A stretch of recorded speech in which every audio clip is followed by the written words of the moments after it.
Hello friends, welcome to Chetan academy. ఈరోజు మనం APPSC ద్వారా విడుదల కాబోతున్న ఎండోమెంట్ ఆఫీసర్ దేవాలయాలకు సంబంధించి ఎండోమెంట్ ఆఫీసర్ గ్రేడ్ 3 సంబంధించిన సిలబస్ మరియు ఎగ్జామ్ ప్యాటర్న్ తెలుసుకుందాం. మొదటగా ఎగ్జామ్ ప్యాటర్న్ ఎలా ఉంటుంది? ఎగ్జామ్ ప్యాటర్న్ వచ్చేసరికి రెండు భాగాలుగా ఉంటుంది. ఒకటికి screening test, first screening test ఉంటుంది, తర్వాత మెయిన్స్ ఎగ్జామినేషన్ ఉంటుంది. ఈ స్క్రీనింగ్ టెస్ట్లో 50 మార్కులు జిఎస్ ఉంటుంది, 100 మార్క్స్ హిందూ ఫిలాసఫీ ఉంటుంది. మెయిన్స్కి వచ్చేసరికి కంప్లీట్ పేపర్ ఉంటుంది. 150 marks GS, 150 marks Hindu philosophy ఉంటుంది. గతంలో కూడా 2021 సంవత్సరంలో ఈ నోటిఫికేషన్ వచ్చింది.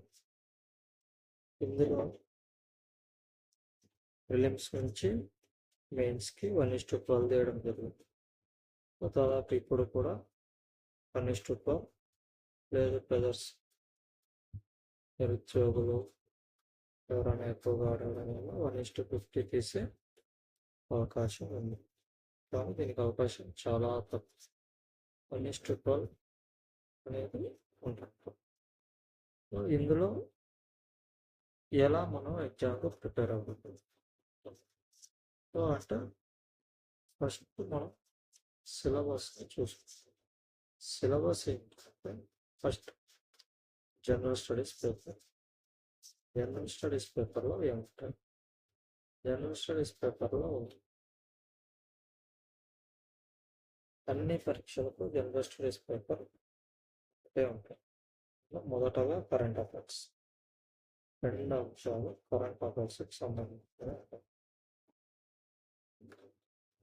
ఈవెంట్స్ ఆఫ్ ఇంటర్నేషనల్ ఇంపార్టెంట్ అంటే ఏం జరుగుతుంది, ప్రపంచంలో ఏం జరుగుతుంది అనే అంశాలు. Next current affairs, international, national, regional. ఎక్కువగా ఫోకస్ మనకి నేషనల్, రీజనల్ మీద ఉంటుంది. స్పోర్ట్స్ ఏవైనా ఇంటర్నేషనల్ సదస్సులు ఇలాంటివి మాత్రమే ఇంటర్నేషనల్ వాటి మీద ఎక్కువగా అడిగే అవకాశం ఉంది. Next point science and technology, information టెక్నాలజీకి సంబంధించి డే టు డే లైఫ్ అంటే ఇది దాదాపు కరెంట్ అఫైర్స్ 99% కరెంట్ అఫైర్స్ నుంచి వస్తుంది. Next socio economic and political history of modern India, emphasis of Andhra Pradesh. బేసిక్గా ఆధునిక భారతదేశ చరిత్రను దృష్టిలో ఉంచుకున్నప్పటికీ ఆంధ్రప్రదేశ్ దృష్టిలో పెట్టుకొని క్వశ్చన్స్ అడిగే అవకాశం ఎక్కువగా ఉంటుంది. Indian polity and governance. ప్రధానంగా పాలిటీ అండ్ గవర్నెన్స్లో వచ్చేది ఏంటంటే పాలిటీ అండ్ గవర్నెన్స్లో పాలిటీకి వచ్చేవరకు fundamental rights is top priority. General studies ఎప్పుడైనా ఫండమెంటల్ రైట్స్ మీద క్వశ్చన్ ఉంటుంది. దాంతో పాటు క్రియ ఉంటుంది అంటే పీఠిక. సో పీఠిక మీద ఫండమెంటల్ రైట్స్ మీద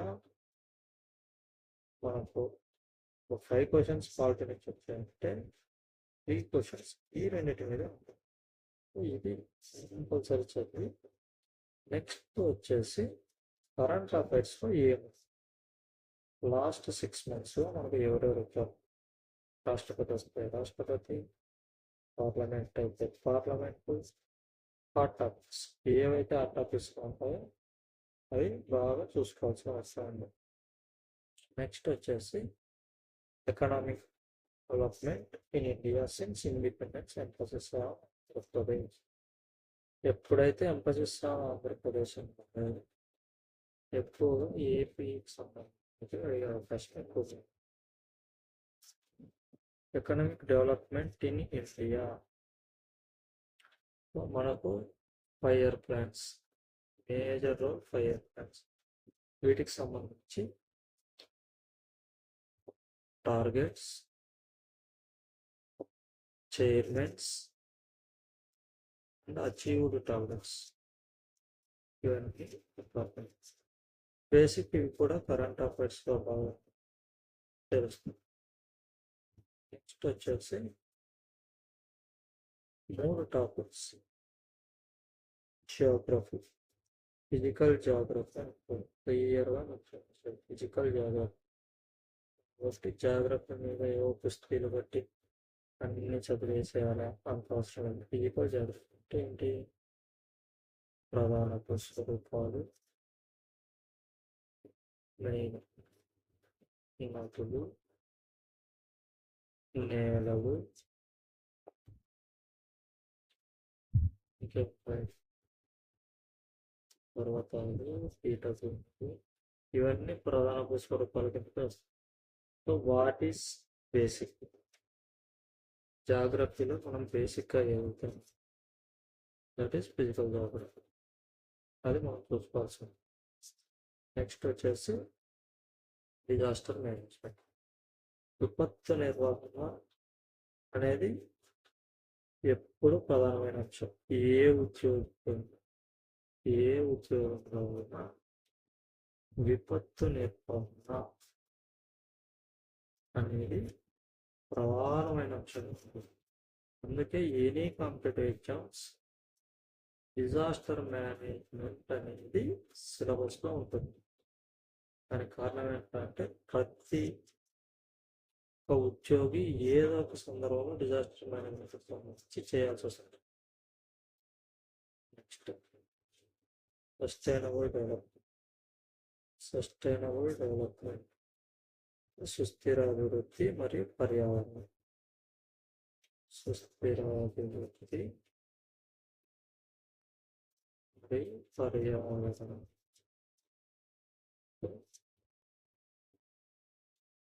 ఈ డిజాస్టర్ మేనేజ్మెంట్ అండ్ సుస్థిర అభివృద్ధి, పర్యావరణం అనేది మనకు ఇంటర్లింక్డ్గా ఉంటాయి. ఎప్పుడు వీటిని జాగ్రత్తగా తెలుసుకోవాలి. ఎందుకంటే ఇవి ఎక్కువ డైనమిక్ కాదు. ఇటు బేస్ ఎప్పుడు ఎక్కడో ఒక చోట నిలబడి ఉంటుంది, దాని మీద ఇవి డైనమిక్గా తిరుగుతూ ఉంటాయి.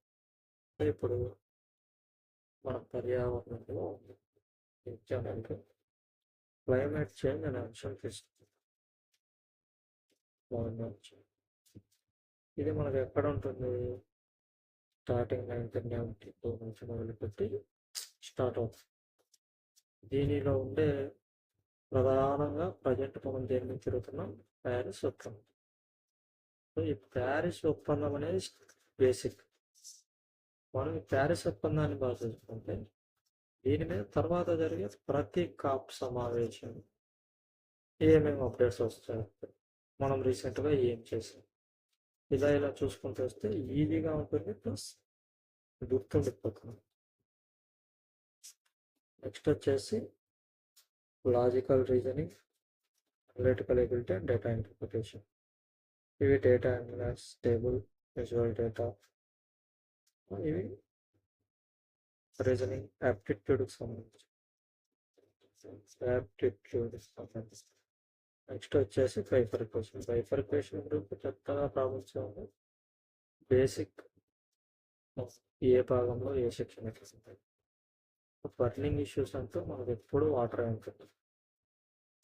నదీ జలాలు అనేది ఏ 2 రాష్ట్రాల మధ్యనైనా ఎప్పటికీ బర్నింగ్ ఇష్యూ. కాబట్టి వాటికి సంబంధించిన ప్రతి ఆర్టికల్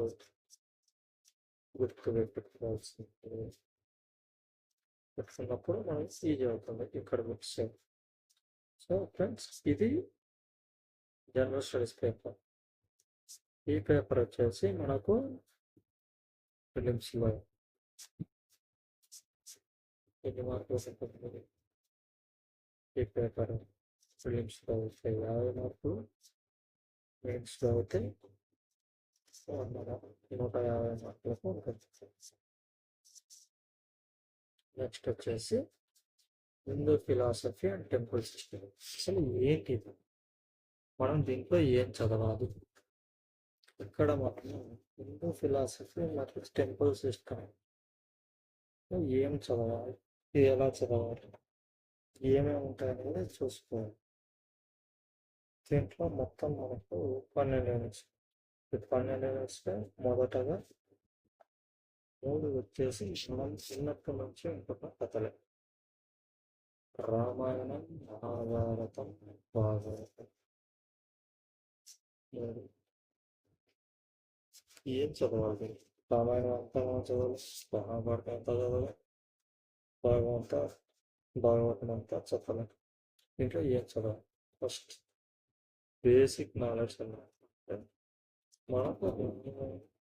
మనం ఎవరికైనా చెప్పగలము. ఎవరికైనా అంటే మనం ఒక గుడిలో ఒక అధికార పాత్ర అంటే ఆ గుడికి సంబంధించిన బాగోగులు చూసుకోవాల్సిన బాధ్యతను ఎండోమెంట్ ఆఫీసర్ నిర్వహిస్తారు.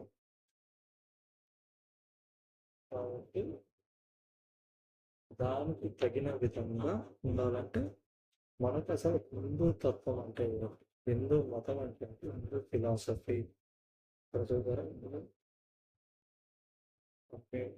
హిందూ రిలీజియన్ కాదు, హిందూ ఫిలాసఫీ. తత్వం అంటే ఏమిటి? What is Hindutva? Basic concept అంటే హిందుత్వ గురించి main question. Next temple system. What basic unit of religion always ప్రార్థన నంబర్ ప్రేయర్స్ కాన్సెప్ట్. ఎనీ రిలీజియన్కి బేసిక్ యూనిటీ ఏంటంటే హిందూ అయితే టెంపుల్ దేవాలయాలు, ముస్లిం అయితే మసీద్, అదే క్రిస్టియన్ అయితే చర్చ్. మనం టెంపుల్స్, ఈ టెంపుల్ సిస్టమ్ మనం ఖచ్చితంగా అవాయిడ్ చేసుకుంటాం. మనం ఎందుకంటే మన సర్వీసే ఎండోమెంట్ ఆఫీసర్ ఇన్ టెంపుల్స్. దేవాలయాలలో మనం ఈ ఎండోమెంట్ ఆఫీసర్గా ఉండబోతుంది. ఇక్కడ మనం ఏం నేర్చుకోవాలి? మొదటి యూనిట్ అనేది రామాయణ, మహాభారత, భాగవతం. మొదటిలో ఏమేమి ఉంటాయంటే డిఫరెంట్ క్యారెక్టర్స్, అంటే వివిధ పాత్రలు. ఏ పాత్రలు ఉంటాయి, ఎన్ని భాగాలుగా ఉంటాయి, ఏ భాగంలో ఏ కథ ఉంటుంది. ఒక కథ ఎప్పుడిచ్చి రామాయణం ఉంది, రాముడు అహల్యను రాయి నుంచి శాప విమోచనం కలిగించింది ఏ కాండకు సంబంధించి అని అడిగినప్పుడు ఇలా అడుగుతాడు ఈ కాండాల మీద. ఇది ఏ కాండ? బాలకాండ. రాయాలంటే మనకు బ్రీఫ్గా కథ తెలిసిందా? కథ తెలిసినప్పుడు మాత్రమే మనం. నెక్స్ట్ ఈ వీటిల్లో పేర్కొనబడిన రాజ్యాలు ఏంటివి, అక్కడ ప్రస్తావించిన వివిధ ప్రదేశాల పేర్కొంటుంది.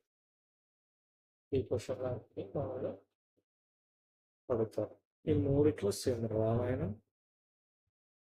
మహాభారతం, భాగవతం. ఇక్కడ పార్ట్స్ వచ్చేసి ఖండాలు అంటారు, మహాభారతంలో పర్వాలు అంటారు, భాగవతానికి వచ్చేసరికి స్కందాలు అంటారు. దీని తర్వాత పురాణాలు. అసలు పురాణాలు అంటే ఏంటి అసలు పురాణం దాని మీనింగ్ ఏంటి? ఇక్కడ నుంచి స్టార్ట్ అయి ఉండొచ్చు. సో ఎన్ని పురాణాలు ఉంటాయి, ఆ పురాణాలలో ప్రధాన కథలను ఉంటుంది. ఈ ప్రధానంగా ఉండే ప్రదేశాలు, పాత్రలు ఇవి కూడా ఇక్కడ నేర్చుకోవాలి. నెక్స్ట్ ఇది హిందూ ఫిలాసఫీ. ఇక్కడ నుంచి టెంపుల్ సిస్టమ్ వస్తుంది. టెంపుల్ సిస్టమ్ అంటే భారతదేశంలో దేవాలయాలు ఏ విధంగా నిర్మిస్తారు. ఇక్కడ ప్రధానంగా మనకు వచ్చేది ఏంటంటే ఆగమాలు. అంటే ఆగమ శాస్త్రం ప్రకారమే ఒక దేవాలయ నిర్మాణం జరుగుతుంది. ఈ ఆగమాల్లో మన ప్రధాన మతాలుగా ఏముంటాయి? రెండు, వైష్ణవం, శైవం. ఈ రెండిట్లో మొదట వైష్ణవంలో ఏముంటుంది? వైఖాసనం, పంచారాత్రం, చట్టార, శ్రీ వైష్ణవం. ఇదంతా ఒకటే, చట్టార, శ్రీ వైష్ణవం ఇలా ఉంటుంది. శైవంలో ఏముంటాయి? స్మార్థం, ఆదిశైవం, వీరశైవం, జంగమ శైవం, కాపాలిక ఇలా శైవం. నెక్స్ట్ శక్తి, మదర్ గాడెస్ అంటే మనకు అమ్మవారిని పూజించడం అలవాటు. భారతదేశం అంటే ఇది మనకు సింధు నాగరికత కాలం నుంచి కూడా వస్తాం. ఇందులో మనం శక్తేయం అనే ఆగమాన్ని నేర్చుకోవాల్సి ఉంటుంది. అంటే దీని ప్రకారం దేవాలయాలు ఏ విధంగా ఉంటాయి, ఇలాంటి దేవాలయాలకు వైకాసనంలో వచ్చిన దేవాలయానికి ఉదాహరణ ఏంటి, పాంచరాత్రంలో నిర్మించిన దానికి ఉదాహరణ ఏంటి, ఇలాంటివి మనం. నెక్స్ట్ పాయింట్ ఏంటి? హిందూ ఫెస్టివల్స్ అంటే హిందూ పండగలు ఏంటి? అసలు హిందూ మతంలో పండగలు అనేవి ఒక ప్రత్యేకమైన అంశం. ఎందుకంటే మనకున్నన్ని పండగలు ఏ మతానికి లేవు. ఎందుకు లేవు అంటే హిందూ మతంలో పండుగ అనేది వాతావరణ మార్పులకు లోబడి ఉంటుంది. మనకు ప్రధానంగా వాతావరణ మార్పులకు లోబడి ఆ పండగ యొక్క సాంప్రదాయాలు కూడా వాతావరణానికి అనుకూలంగా ఉంటాయి. కాబట్టి ఏ పాటలో ఏమంటారు? ప్లస్ లలిత కళలు, classic fine arts of Indian organ. ఇక్కడ పుట్టినవి అంటే సంగీతంగా, నృత్యంగా ఇలాంటివి ఉదాహరణ అడిగే అవకాశం ఉంది. నెక్స్ట్ వేదిక్ కల్చర్ అంటే వేదాలు. అసలు వేదాలలో యజ్ఞం ఎలా ఉంటుంది, యజ్ఞం అంటే ఏంటి, యాగం అంటే ఏంటి, వేదాలలోని భాగాలు ఏంటి, ఉపవేదాలు అంటే ఏంటి, ఉపనిషత్తులు అంటే ఏంటి, ధర్మం అంటే ఏంటి, అంటే జీవితంలో పాటించవలసిన ధర్మం ఏమి పురాణ ధర్మం అంటే మళ్ళీ డిస్కస్ చేద్దాం. నెక్స్ట్ దీని తర్వాత హిందూ మతంలో different philosophies in Hindu religion అంటే వివిధ తత్వాలు ఏంటివి. మనకు కాలక్రమంలో మతంలో చాలా మంది గురువులు వచ్చారు. ఎవరెవరు వచ్చారు? ఆల్వార్లు అంటే వీళ్ళు వైష్ణవాన్ని బోధించారు. నయనార్లు వీళ్ళు శైవ గురువులు. శంకరాచార్యులు ఈయన రెండూ కాదు అద్వైతం అని చెప్పిన ఈయన. నెక్స్ట్ రామానుజాచార్యులు ఈయన అద్వైతం కూడా కాదు విశిష్టాద్వైతం అని చెప్పిన మధ్వాచార్యులు ద్వైతాద్వైతం అని చెప్పినాం. నెక్స్ట్ బసవ వీరశైవ. వీళ్ళు భారతదేశ హిందూ మొత్తం వివిధ మతాల దాడికి క్షీణిస్తున్న సమయంలో భారతదేశంలో హిందూ మతం ఏదైతే మూలమో ఆ హిందూ మతం యొక్క ఉనికిని కాపాడిన వారు వీరు. అందుకు వీరికి ఇప్పటికి కూడా ప్రధానమైన ప్రాధాన్యతను మనం ఇస్తున్నాం.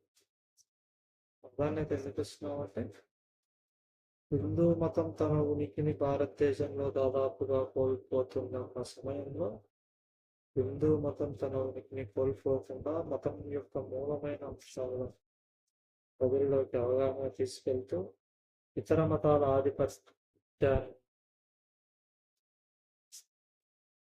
సవాల్ చేస్తూ హిందూ మతాన్ని పునరుద్ధరించిన గురువులలో ప్రధానమైన వాళ్ళు శంకరాచార్యులు, రామానుజాచార్యులు. నెక్స్ట్ ఏదైనా ఒక సమాజంలో బేసిక్ యూనిట్ ఏంటంటే కుటుంబం, ఫ్యామిలీ. సో హిందూ మతం యొక్క అంటే హిందూ సమాజంలో కుటుంబం ఎలా ఉంది? కుటుంబం ఎక్కడి నుంచి వస్తుంది, ఏ ప్రయత్నం, దీంట్లో వారసత్వం ఎలా వస్తుంది, దత్తత తీసుకుంటే ఎలా వస్తుంది. దీనికి మనకు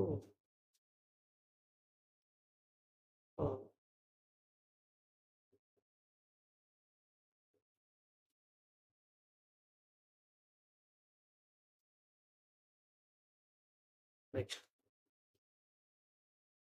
దేవాలయాల యొక్క ఆదాయం మరియు ధార్మిక సంస్థల ఆదాయం, allocation of funds of endowment institutions for different purpose. అంటే ఈ సంస్థలకు డబ్బులు ఎలా వస్తాయి అనేది మనకి ఎండోమెంట్ యాక్ట్ సెక్షన్ 57 చెప్తుంది. సో ఇది చట్టం మనం తెలుసుకోవాలి. ఇక్కడ 2 అంశాలు. నెక్స్ట్ 2 చట్టాలు ప్రధానంగా వస్తాయి. ఏంటి అంటే endowment act of 87, next ROR act 1971. ఈ రెండిట్లో ఏవేవి చూడాలి. ఎండోమెంట్ యాక్ట్లో ప్రధానంగా చూస్తే సెక్షన్ 57. సెక్షన్ 57 ఏం చెప్తుంది అంటే ఈ ధార్మిక మరియు మత సంస్థలకు డబ్బులు ఎలా వస్తాయి, అవి ఎలా ఖర్చు పెడతాయి. నెక్స్ట్ ఈ ఎగ్జిక్యూటివ్ ఆఫీసర్ అంటే మనకి ఎండోమెంట్ డిపార్ట్మెంట్లో ఎగ్జిక్యూటివ్ ఆఫీసర్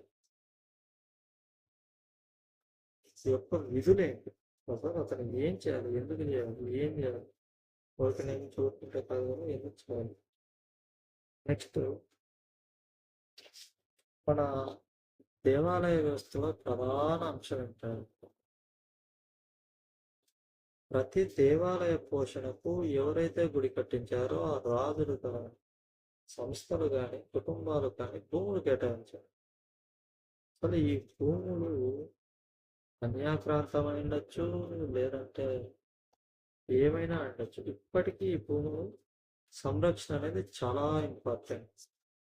ఈ సంరక్షణ కొరకు మనకు ఏం కావాలి అంటే పట్టాదారు పాస్ పుస్తకాల చట్టం 1971ని మనం ఈ అధికారి విధులు ఎవరైతే నిర్వహిస్తున్నారో వారు ఖచ్చితంగా తెలుసుకోవాలి.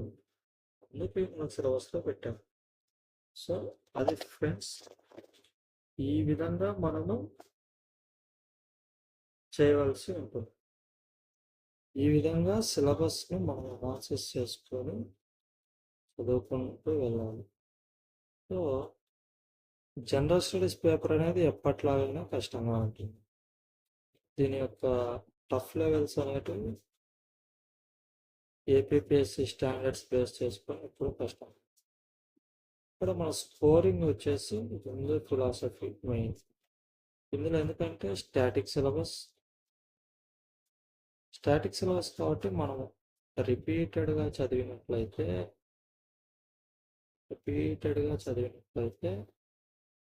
మనకు ఖచ్చితంగా మంచి స్కోర్ వచ్చే అవకాశం ఉంది.